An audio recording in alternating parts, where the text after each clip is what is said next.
What is going on, Op Warriors? It's your boy Edward V, and today we are going to talk about a new study, brand spanking new, that just came out in August, talking about eating earlier rather than later. And I'm telling you guys, these studies keep coming in showing that there is more benefit for eating earlier rather than later. Let's go ahead and break this study down in this video. Stay tuned.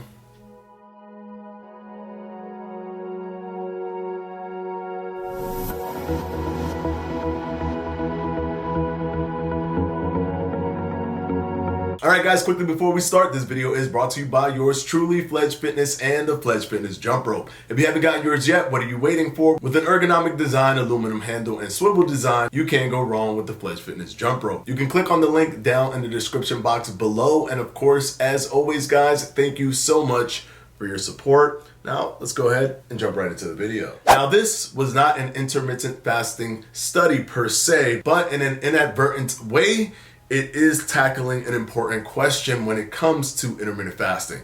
Is early time restricted feeding more effective? Now, this is essentially looking at the metabolic health markers of eating earlier rather than eating later. Now, this was a cross-sectional study that was done in August of 2021, or completed or published in August of 2021 in the Journal of Nutrients by Michael D. Worth and colleagues. And basically, they just used the National Health and Nutrition Examination Survey. Now, we have talked about cross-sectional studies and even cohort studies that use the National Health and Nutrition Examination Survey, and you could really extrapolate all of that data and use it the way you want to use it.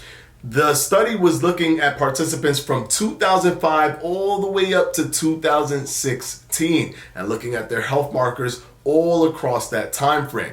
Now, they looked at 24-hour recalls. So that means they had their day and then they went on the survey. They put what they ate and when they ate. So all of the stuff of what they ate specifically, all of that was adjusted to mediate those factors. And they looked at the timing of the meals. Now, the way they broke it down was every hour extended of your last meal and every hour extended of your first meal. So basically, if you wanted to start the day at 7 o'clock, they looked at the metrics for 7 o'clock. If you started eating at 7 o'clock, they looked at the metrics for 8 o'clock, 9 o'clock, 10 o'clock, all the way through. And they did the same thing for nighttime eating, or basically the last meal. If your last meal was at 4 o'clock, they looked at 4 o'clock, 5 o'clock, 6 o'clock, all the way through to see what the health markers would be for that. Now, what they found was incredibly interesting, that keeps pushing the information to us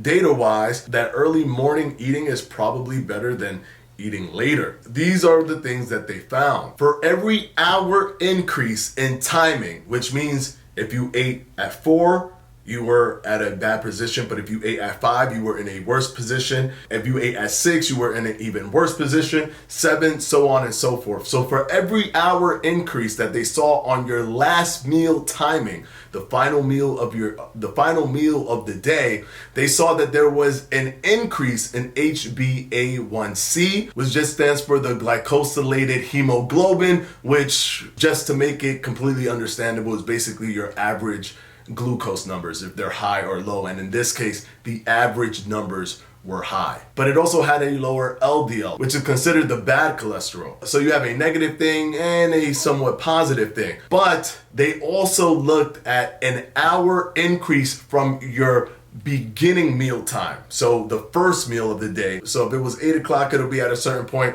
but 9 o'clock is worse than 8. 10 o'clock is worse than 9, 11 o'clock is worse than 10, and so on and so forth. So starting your meal early, they saw that for every hour increase of your first meal time, HDL, which is the good cholesterol, was lowered. CRP, which is C-reactive proteins, that are proteins that circulate throughout the body and rise and increase when there's inflammation, that was higher. Insulin, the thing that you definitely don't want to increase when you are doing intermittent fasting, that was higher. And overall glucose was also higher. So the earlier you ate, the lower all of those factors were in terms of this survey.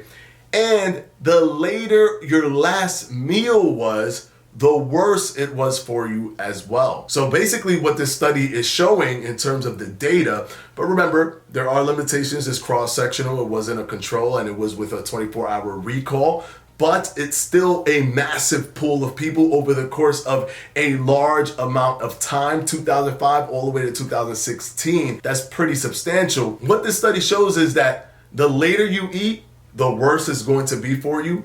The earlier you start your meal, the better it's going to be for you based off metabolic health. And with insulin going up, that's also going to create difficulties in losing weight, especially when you're doing intermittent fasting. So this is just one of many studies that are continuing to come out in this modern era where they talk about early time restricted feeding, or this wasn't specifically talking about it, but it's echoing the same data that we're seeing from other early time restricted feeding studies that look at the circadian rhythm, where your metabolism is more powerful during that early time frame, and because of that you are burning more fats over the course of a 24-hour period. And now they're even showing in terms of health markers that it's probably better to just eat earlier rather than later at all. It doesn't mean eating early and late. It means eating late is bad and eating early is very, very good based off of the results of this study. I'm gonna link the study down below so you can take a look at it for yourself. And of course, as always, I want to thank my patrons for my Patreon,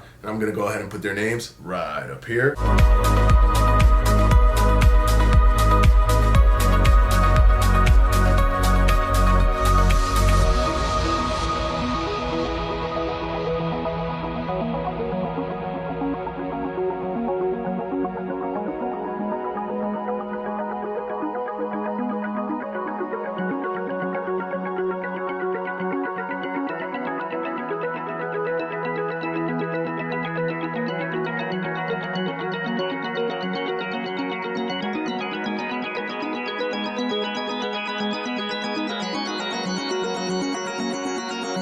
And as always, guys, I'll see you on Sunday for another FAQ. Peace!